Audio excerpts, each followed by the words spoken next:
여러분들 상 받은 적이 있어요? 예전에는 제가 초등학교 다닐 때는 조회 시간이 있어서 그 상 받는 사람들을 앞에 항상 호명했습니다. 한 주에 한 번씩 교장 선생님이 그 조회대 앞에서 누구, 이 몇 학년 몇 반 누구, 몇 학년 몇 반 누구 해서 항상 매주마다 상 받는 애들이 보통 한 5명에서 10명은 되었던 것 같아요. 자, 저도 계속 상을 받지 못하고 있다가 5학년 때 이 조회 시간에 친구들하고 야, 오늘은 도저히 못하겠다 하고 학교 담을 넘어서 도망친 적이 있습니다. 모르더라고요. 아무도 몰랐어요. 그런데 그때 딱 걸렸습니다. 왜냐하면 초등학교 이 6년 시간 동안 유일하게 조회대에서 상 받으라고 제 이름을 부른 날이 그날이었는데 나는 도망친 거예요.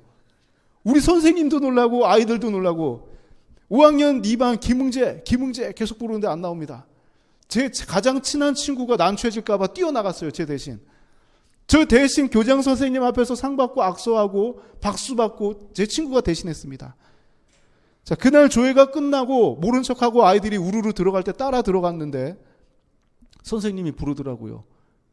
그러면서 굉장히 혼을 나고 저도 그 혼난 것보다도 더 가슴 아픈 게 한 번, 이제까지 초등학교 생활하면서 딱 한 번 내 이름을 불렀는데 그때 하필이면 도망쳐가지고 한 번도 저는 교장 선생님한테 상을 받은 적이 없는 아이가 되었습니다. 참 이 사람에게 기회는 언제 찾아올지 모릅니다. 하나님께서 주시는 은혜의 기회도 언제 찾아올지 몰라요. 그래서 우리가 날마다 하나님 앞에 겸허하게 항상 은혜 받을 준비를 하는 삶을 살아가야 된다는 것입니다. 혹시 더 그 4살 이전 기억나는 분도 계신가요? 혹시? 걸음마 할 때 기억나는 사람?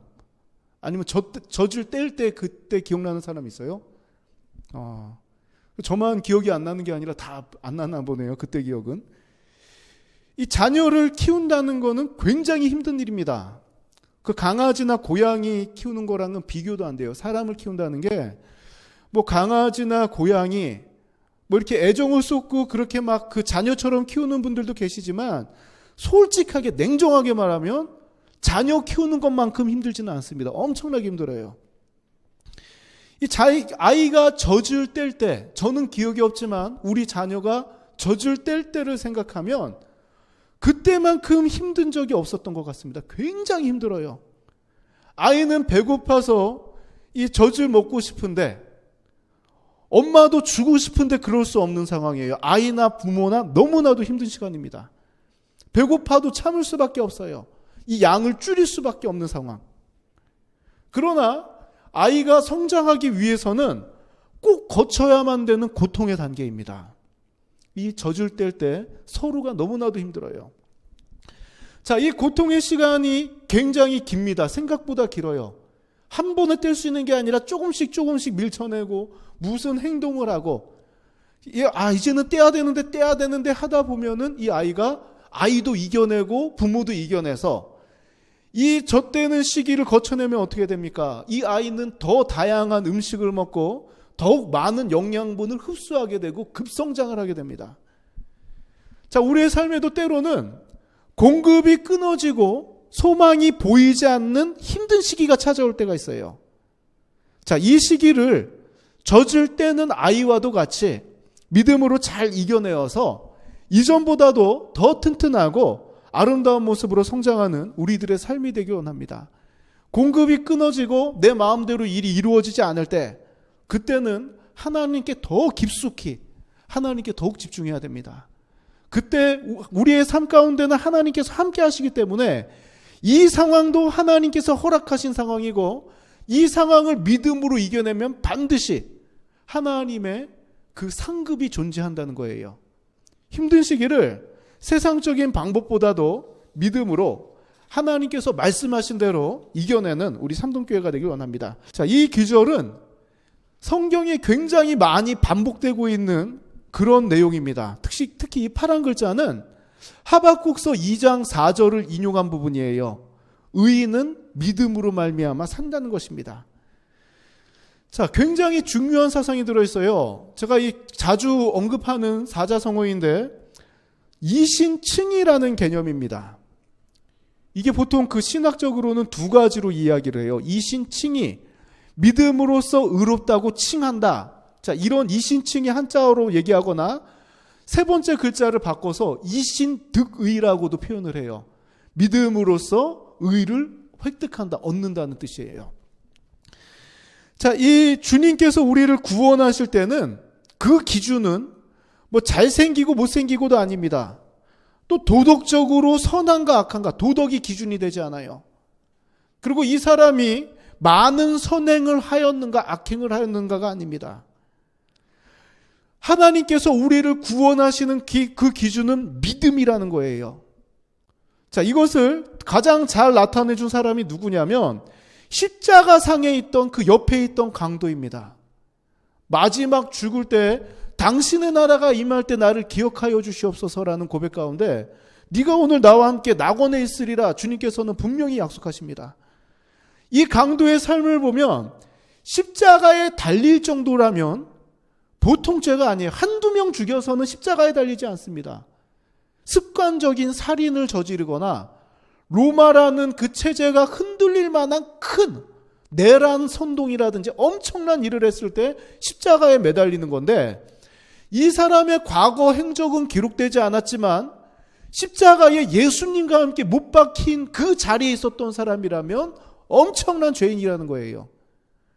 세상적인 기준으로는 악인이고 세상적인 기준으로는 질타받고 십자가에 못 박아야 될 사람이지만 주님께서는 이 사람을 천국으로 데려가십니다. 그 기준이 바로 믿음에 있기 때문이에요. 당신은 하나님의 아들이고 당신의 나라가 반드시 임할 때 나를 좀 기억해 주십시오. 그 고백 가운데 주님께서는 이 사람을 바로 천국으로 데려가셨다는 것입니다. 예수 그리스도를 믿는다는 것, 자, 이 믿는다는 것도 우리가 이 함부로 생각을 하면 안 되죠. 어떤 분들은 잘못된 믿음을 가진 사람이 있어요. 보험 정도로 여기는 사람이 있습니다. 내가 예수 한번 믿으면 그래 죽어서도 내 삶이 보장이 되니까, 보험처럼 보장이 되니까 천국 가는 것만 믿는 사람들이 있어요.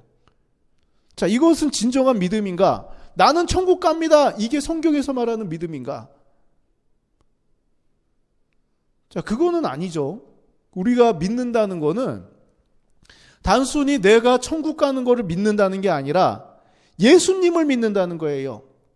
예수께서 죄인된 나를 살리기 위해서 내가 당해야 될 고통을 대신 당하시고 그 사랑으로 죽음까지도 이기신 그 하나님의 존재, 나는 그 사랑의 하나님을 믿는다. 그렇기 때문에 믿는다는 고백 이후의 삶은 어떤 삶이 되어야 되냐면 단순히 믿는다, 천국 간다, 그러니까 내 마음대로 살겠다, 이게 아니라 내가 하나님을 믿기 때문에 이전의 죄인으로서의 모습, 이게 잘못된 것을 깨닫고 똑같은 죄를 반복하는 게 아니라 이것을 버리고 하나님의 말씀대로 살겠습니다가 바로 내가 예수 믿는다는 고백입니다.